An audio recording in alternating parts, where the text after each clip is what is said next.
The stage is now set for the People's Democratic Party to close its case as the Independent National Electoral Commission, INEC, presents the documents requested by the petitioner.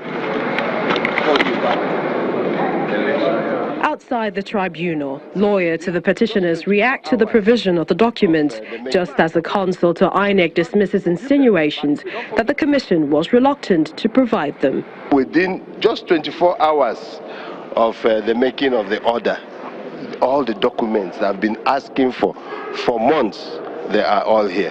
We are not afraid of tendering documents. In fact, we will give them, but if they don't follow the procedure, we will still object. Before the arrival of the documents, the tribunal dismisses an application seeking to withdraw the People's Democratic Party as a party to the petition challenging the outcome of the February 23, 2019 presidential election.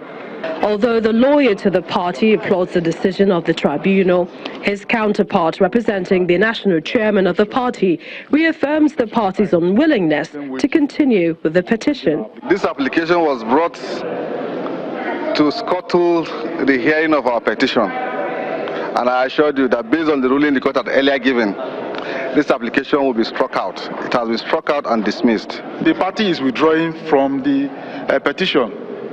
The law is that you can withdraw a petition at any time. Also struck out at the day's hearing is the petition filed by the presidential candidate of Hope Democratic Party, Mr. Ambrose Owuru, praying the tribunal to declare him president of the Federal Republic of Nigeria based on a referendum the party conducted on the 16th of February 2019. The tribunal held that Mr. Owuru's petition is unknown to law and lacks constitutional backing. The presidential candidate of Hope Democratic Party had in his petition claimed that the failure of INEC to conduct the presidential election on the 16th of February 2019 forced his party to conduct a referendum through which Nigerians elected him as president of Nigeria. The sitting of the tribunal continues on Friday, the 19th of July, as the PDP seeks to close its case.